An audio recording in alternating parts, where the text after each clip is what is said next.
오늘 이 메시지를 통해서 저는 이 성탄절에 하나님이 여러분에게 전달하려고 하는 그 마음이 무엇인지를 같이 살피고, 우리가 그냥 동화책 얘기처럼 듣는 것으로 끝나는 것이 아니라 하나님의 그 사랑을 기쁨으로, 마음으로 담아낼 수 있는 축복의 주인공들이 될 수 있기를 바랍니다. 첫 번째로 우리에게 주는 메시지는 뭐냐면, 그 별을 따라가는 길이 복된 걸음이다 라고 하는 거예요. 동방 박사들이 어떤 사람입니까? 천체를 연구하는 사람이었어요. 먼저 오늘 읽은 말씀 중에 1절, 2절 같이 한번 읽어봅니다. 헤로드 왕 때 예수께서 유대 베들레헴에서 나심에 동방으로부터 박사들이 예루살렘에 이르러 말하되, 유대인의 왕으로 나실 리가 어디 계시냐? 우리가 동방에서 그의 별을 보고 그에게 경배하러 왔노라 하니, 이 동방 박사들은 동방으로부터 왔다 해서 동방 박사라고 그러는 거예요. 그 동방이 어디냐? 바벨론이라 말하기도 하고 페르시아라고 말하기도 해요.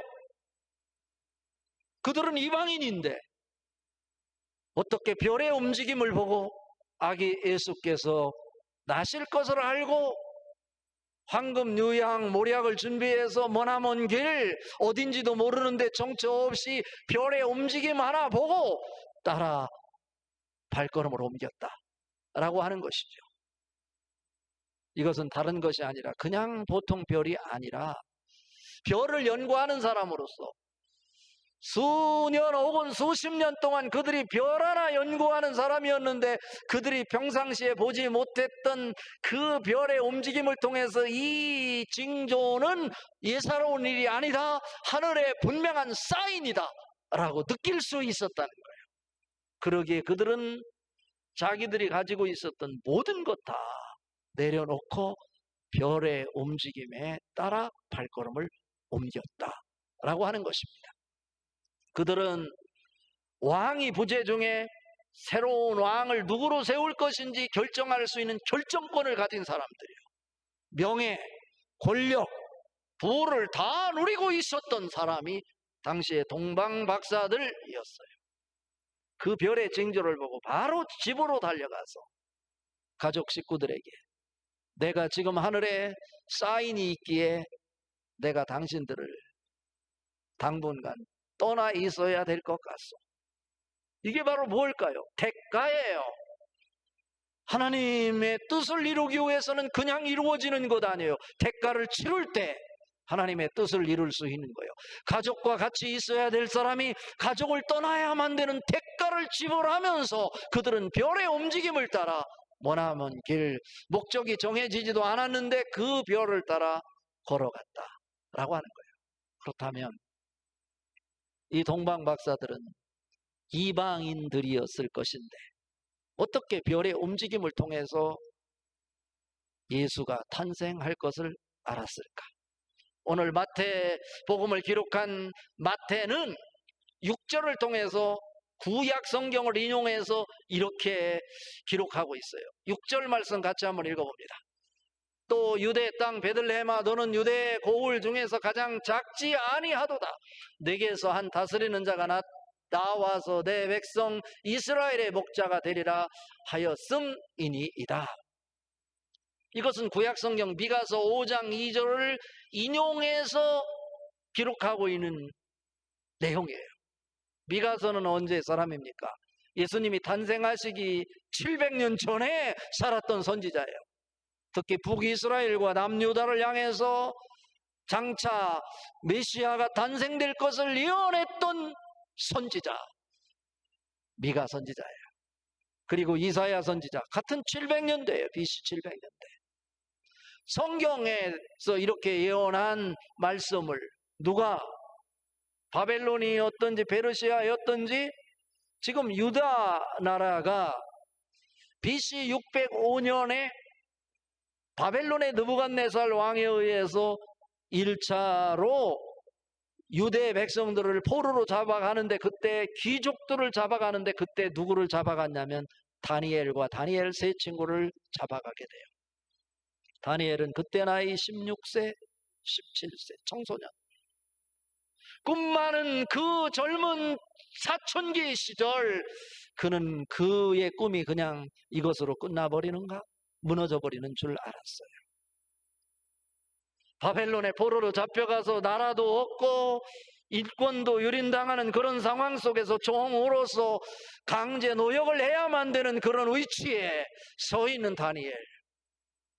그런데 그들은요, 우리가 알다시피 하나님을 좇지 않았어요. 다니엘과 다니엘 세 친구, 왕의 음식을 같이 먹을 수 있는 특권이 부여되었음에도 불구하고 그들은 그 음식이 우상에게 제사를 드린 음식이기에 우리는 먹을 수 없다, 철저하게 그 음식을 거부하면서 오직 하나님 바라보고 살았던 사람 다니엘. 전체를 연구하는 사람뿐 아니라 특히 수사학자이고 철학자였던 사람들, 그 바벨론의, 페르시아의, 메대의 모든 사람들을 다 동원했지만 느부갓네살 왕이 꿈을 꾼 것을 해몽해내는 사람이 아무도 없었어요. 그때 누가? 하나님의 영으로 충만했던 다니엘이 느부갓네살 왕이 꾼 꿈을 해석해내는 것을 보고, 이것은 우리가 가지고 있는, 보유하고 있는 최고의 학자들보다 더 탁월한 지혜의 사람이다 라고 느부갓네살 왕이 판단하고 다니엘을 그 지혜자 위에 수석 지혜자로 세웠다 라고 다니엘서에 소개가 되고 있어요. 그것은 다니엘서 2장 48절을 통해서 근거할 수 있어요. 그렇다면 다니엘이 BC 600년대 사람이라고 할 때 미가 선지자가 외쳤던 이 메시지, 이사야 선지자가 외쳤던 메시지는 그보다 100년 전에 구약 성경을 통해서 예언한 말씀이니까 다니엘이 적어도 구약 성경에 있는 그 말씀을 그는 알고 있었을 거라는 거예요. 전체를 연구하는, 별을 연구하는 그 학자들을 다스리고 지도하는 위치에서 그들에게 무엇을 얘기했냐면, 장차 이 땅에 메시아가 오실 것이다. 그런데 메시아가 오실 때 베들레헴에서 태어날 것이다. 그때 별의 징조가 하늘의 징조로 보일 것이다. 그럼 이 전체를 연구하는 사람들은 늘 누가 전해준 말, 다니엘이 전해준 말을 이렇게 전수받고, 별의 움직임을 관찰하면서도 늘 왜 우리에겐 새로운 별의 사인이 없지? 하고 100년, 200년, 300년, 400년, 500년, 600년이 지나고 있는 거예요. 700년이 지나고 있어. 전해들은 이야기지만 그들은 마음속에 다니엘이 전해준 그 말을, 이 구전을 통해서 전송되어졌고 그 말을 놓지 않고 가슴에 품고 있었는데, 그날 별의 움직임은 예사롭지 않았어요. 분명히 이것은 하나님의 사인으로 느껴졌다는 거예요. 그럴 때 그들이 다 자기들이 붙잡고 있었던 것 포기하고 다만 서둘러서 준비한 게 있는데, 그것이 뭐냐면 황금과 유향과 모략을 챙겨서 별을 따라 그들의 발걸음을 옮겼다라고 하는 거예요. 여기서 황금은 다 예수님에 관한 거예요. 왕권을 상징해요. 유향은 신께 제사를 드릴 때 사용하는 기름을, 향유를 유향이라고 그래요. 이것은 무엇을 얘기하냐면 신께 드린다라는 면에서 신성을 얘기해요. 예수님 장차 오실 메시아는 신성을 가진 분이다. 사람과는 다른, 사람이 가지고 있는 모든 문제를 해결할 수 있는 능력을 가진 하늘의 사람. 그리고 몰약은 사람이 죽었을 때 시신에 발라 주는 이런 향유예요. 예수님께서 무덤에 갇혔을 때도 이 마리아와 여인들이 이 향유를 준비해서 갔을 때 이게 몰약이란 말이에요. 이것은 무엇을 얘기하나요? 예수님의 십자가와 인간이기에 고통과 아픔을 감수하면서 죽을 수밖에 없는 존재이다. 인성을 나타내는 것이 몰약이다 이거예요. 그러니까 예수님은 어떤 것을 가지고 있습니까? 왕권을 가지고 있어요. 신성을 가지고 있어요. 인성을 가지고 있어요. 그분이 탄생할 것을 별이 사인으로 보여주었어요. 별을 따라갔더니, 여러분에게 별을 바라보고 살라는 이야기 아니에요. 코로나가 3년 동안 계속 지속되고 있는 이 상황 속에서 하나님이 보여주시는 사인이 무엇인지를 발견하고 하나님의 사인을 따라가는 사람이 되어야 한다라고 하는 말씀입니다. 세상의 소리를 듣는 것이 아니라 수많은 세상에 소리가 있지만 그 상황 속에서 하나님이 보여주는 동방 박사들에게는 별의 사인을 통해서 하나님의 뜻을 본 것처럼 우리들은 이 세상에서 일어나는 수많은 전쟁, 종교 간의 갈등, 인종 간의 갈등, 코로나 팬데믹으로 인해서 우리의 삶을 어렵게 하는 이 상황 속에서 하나님이 보여주시는 사인은 뭔가 발견할 수 있어야 합니다. 그리고 그 하나님의 사인을 하나님의 뜻으로 보고 그 뜻을 따라가게 될 때 결국 아기 예수를 만날 수 있게 됩니다. 10절 말씀 같이 읽어봅니다. 10절 말씀. 그들이 별을 보고 매우 크게 기뻐하고 기뻐하더라. 별이 그들을 인도했어요. 별이 가다가 멈추면 그들은 이유를 막론하고 멈춰 섰어요. 그리고 아무것도 하지 않았어요. 그리고 별이 움직이면 별이 움직임에 따라 그들이 이동했을 뿐이에요. 그런데 별이 움직이는 걸 따라 가다 보니 베들레헴의 어느 마을에서 별이 멈추는 거예요. 별이 멈추네? 하고 그들이 멈춰서 주변을 살펴보니 집이 하나 있었어요. 그곳에 들어가 보니 그곳에 마리아와 아기 예수가 있었다라고 하는 것입니다. 그렇다면 별을 따라간다는 것은 하나님의 사인을 보고 하나님의 사인을 따라갔더니 그들에게 메시아를 만날 수 있는 축복이 주어졌다라고 하는 것입니다. 요한계시록에서는 예수님을 가리켜서 광명한 새벽별이다 라고 이야기를 합니다. 예수님은 우리에게 하늘의 길을 인도하는 반짝이는 새벽별이십니다. 이걸 상징적으로 보여주는 거예요. 그렇다면 별을 통해서 하나님 사인을 발견하고 그 하나님 사인 따라 걸어가는 그 발걸음이 복된 걸음이라고 그랬는데 그 걸음이 예수님이 계신 곳으로 인도했다라고 하는 거예요. 그렇다면 두 번째 단계에서 하나님의 사인을 보고 사는 사람은 예수님을 따라 가는 발걸음이어야 한다. 왜? 예수님을 따라가는 발걸음이 복된 길이기 때문에 그렇습니다. 자, 오늘 읽은 말씀 11절 말씀도 같이 읽어봅니다. 집에 들어가 아기와 그의 어머니 마리아가 함께 있는 것을 보고 엎드려 아기께 경배하고 그 보배압을 열어 황금과 유황과 모략을 예물로 드리니라. 자, 집에 들어가 보니까 거기에 누가 있어요? 마리아가 있어요. 그 주변에 환경이 있어요. 그리고 그 중심에 아기 예수가 있었어요. 우리가 살아가는 이 세상에는 많은 것들이 있어요. 환경이요. 우리로 하여금 속게 만드는 사단의 유혹도 있어요. 어떤 사람은 돈을 벌어야 성공한다. 돈이 있어야 하고 싶은 거 할 수 있죠. 좋은 직장에 취직을 해야 된다. 좋은 대학에 들어가야 된다. 뭐 틀린 말 아니에요. 그러나 오늘 성탄절에 우리에게 보여주고 싶은 하나님의 마음은 너가 사회에 출세하고 돈을 많이 벌고 좋은 대학에 들어가는 것이 아니라 아기 예수를 바라보는 것이다 라고 하는 거예요. 아기 예수를 이 땅에 태어나게 한 통로로 사용된 마리아도 분명히 중요한 사람임에는 틀림없어요. 그러나 마리아가 아닙니다. 마리아도 사람일 뿐이에요. 동방 박사의 시선은 환경을 본 게 아니에요.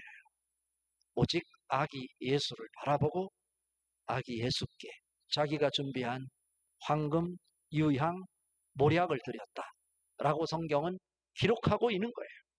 그 얘기는 뭐냐면 예수님을 왕으로, 하나님으로, 그리고 십자가를 지심으로 우리를 구원하신 분으로 받아들이고 믿고 그분의 뜻을 따라가는 사람이 되어야 된다.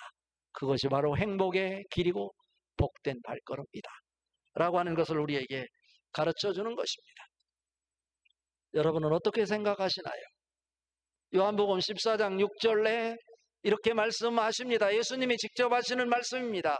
예수께서 이르시되 내가 곧 길이요 진리요 생명이니 나로 말미암지 않고는 아버지께로 올 자가 없느니라. 아버지 하나님께 갈 수 있는 길은 세상에 많은 사람이 자기의 길을 제시하지만 아니라는 거예요. 예수님만 통해서 하나님께 갈 수 있다. No one comes to the Father except through me 라고 분명히, 나가 아니고는 그 누구도 아버지께로 갈 수 없다. 사도행전 4장 12절에 또 말씀합니다. 다른 이로서는 구원을 얻을 수 없나니 천하 인간의 구원을 얻을 만한 다른 이름을 우리에게 주신 일이 없음이니라 말씀하고 있어요. 오직 예수 그리스도만이 우리를 아버지께로 인도하는 구원의 길입니다. 그분만이 우리를 하나님 앞으로 인도하는 천국을 줄 수 있는 통로이십니다. 이것이 아주 중요할 것인데요. 아브라함이 어떻게 해서 갈대 우르에서 떠날 수 있었나요? 예수님을 따를 때 우리가 사탄과 싸워서 승리할 수 있는 거예요. 요한계시록 19장에 보면 천군 천사들이 만왕의 왕이신 예수님을 따라갈 때 사탄 마귀를 물리치고 승리하는 장면이 나와요.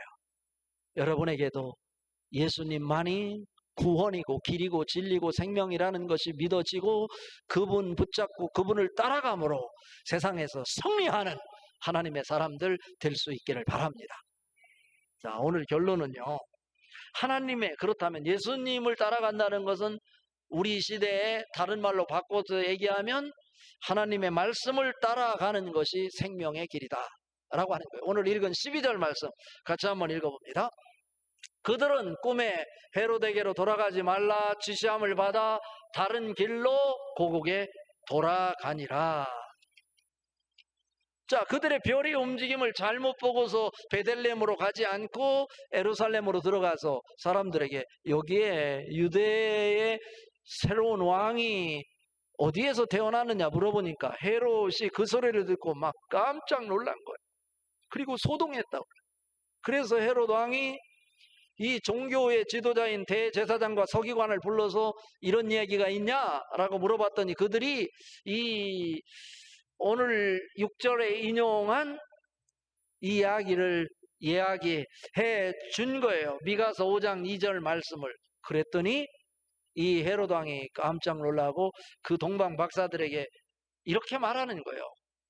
8절에서 얘기하는데 같이 한번 읽어볼까요? 8절 말씀. 베들레헴으로 보내며 이르되 가서 아기에 대하여 자세히 알아보고 찾거든 내게 고하여 나도 가서 그에게 경배하게 하라. 거짓말하고 있어요. 술수를 쓰고 있어요. 유대를 다스릴 왕이 탄생한다는 소리를 듣고 자기가 놀랐어요. 온통 소동을 일으켰는데 그 근거가 마태복음 오늘 이 2장 12절 이하의 13절부터 쭉 보면 그때 아기가 별의 움직임이 언제냐부터 계산해가지고 2살 난 이하의 아이들, 남자아이들 다 죽이는 장면이 나와요. 오히려 아기 예수께 경배하기는커녕 그를 죽이려고 술수를 썼던 거예요. 그런데 이 동방 박사들은 그 사실도 모르고요, 그 술수에 속아서 그날 저녁에 아기 예수를 만나고서요 밤잠을 못 이루는 거예요. 내일 날이 밝으면 가장 먼저 헤롯 왕에게 달려가서 아기 예수가 바로 이 베들레헴에 있다고 하는 사실을 알려주려고 했어요. 그러다가 비몽사몽간에 잠이 들었는데 하나님께서 그에게 나타나셔서 하시는 말씀이 오늘 12절 말씀이에요. 헤로데게로 돌아가지 말고 다른 길로 고국에 돌아가라 라는 말씀이에요. 깜짝 놀랐어요. 밤잠을 이루지 못하고 이른 아침에 그는 헤로데게로 가지 않고 다른 길을 통해서 자기 고향으로 돌아갔다. 하나님 말씀을 따라가는 것이 생명의 길입니다. 하나님 말씀 따르지 않고 헤롯 말을 들었더라면 예수님은 죽었어요. 그러나 이들이 헤롯의 말을 따르지 않고 하나님의 말씀을 따를 때 예수의 생명을 살리는 길을 걸어갔어요. 우리들도 마찬가지인 거예요. 하나님 말씀 따라갈 때 생명을 얻을 수 있습니다. 예수님의 제자들이 하나님 말씀을 전할 때 가장 먼저 순교를 당한 사람이 제자 중에 야고보예요. 그리고 두 번째로 베드로가 잡혀서 감옥에 감금되어 있고 내일이면 사형 집행이 되는 날이에요. 그런데 그 전날 저녁인데 베드로는 아무것도 모르고요, 성령이 함께하니까 평안한 마음으로 이 죄수들과 함께 깊은 잠에 들어서 코를 골면서 평안함 속에 꿈을 꾸고 있어요. 그때 하나님께서 그 감옥에 천사들을 보내서 베드로를 흔들어 깼어요. 그리고 베드로를 데리고 첫째 관문, 둘째 관문을 통해서 나갈 때 그 손에서 쇠사슬이 풀렸고요, 옥문이 열렸고 그 죽음의 자리에서 살 수 있었습니다. 누구를 따라? 천사를 따라갔다는 것은 하나님이 보낸 말씀에 따라 걸어갈 때 죽음의 자리에서 생명의 길로 나갈 수 있었다라고 하는 거예요. 믿음의 조상 아브라함을 보십시오. 100세에 낳은 아들 이삭, 눈에 넣어도 아프지 않은 생명이에요. 그런데 이삭이 한 16살 정도 됐을 때 하나님께서 아브라함에게 너의 독자 이삭을 모리아 산에 가서 제물로 잡아 나에게 드려라. 아브라함이 얼마나 고민이 됐겠습니까? 자기가 가장 사랑하라는 것을 없애라는 거예요. 내가 붙잡고 이것만이 내 인생의 행복이라 기쁨이라 생각했던 것을 내려놓으라는 거예요. 아브라함은 자기가 가장 사랑하는 거였지만 하나님이 말씀할 때 말씀을 따랐어요. 그래서 그가 독자 이삭이지만 잡아 제물로 하나님 앞에 드리면서도 하나님의 뜻이 있겠지. 그래서 만들어진 것이 여호와 이레라고 하는 것이잖아요. 그때 하나님께서 무엇을 보고? 하나님 말씀 따라가는 아브라함 보고 단순한 일개의 족장이 아니라 온 인류의 아버지, 열국의 아버지가 되게 하셨습니다. 우리의 믿음의 조상이 되게 하셨습니다. 창세기 12장 4절에 보면 아브라함이 하나님의 말씀을 따라갔고 롯도 그와 함께 갔으며 그때 나이 75세였더라. 아브라함이 믿음의 조상이 될 수 있었던 것은 다른 것이 아니라 하나님의 말씀을 따라갈 때 가능했던 것입니다. 오늘 성탄절 우리 다시 한번 우리에게 주시려는 하나님의 메시지를 붙잡읍시다. 별을 통해서 동방 박사들에게 하나님의 사인을 보여준 것처럼 우리가 살아가는 삶의 여정 속에 하나님이 보여주는 하나님의 사인을 보십시오. 그리고 하나님 사인을 따라가십시오. 그것은 곧 예수님에게로 인도하는 길이고 예수님을 발견하거든 예수님을 따라가십시오. 예수님은 우리에게 곧 말씀입니다. 말씀 따라가게 될 때 여러분에게 생명의 길이 되고 여러분에게 축복의 길이 되고 승리의 길이 되고 천국의 길이 되고 은혜의 길이 되고 여러분을 통해서 하나님의 영광이 나타날 줄 믿습니다. 그 은혜가 오늘 이 성탄절에 여러분의 선물로 생명의 선물이 될 수 있기를 주님의 이름으로 축복합니다.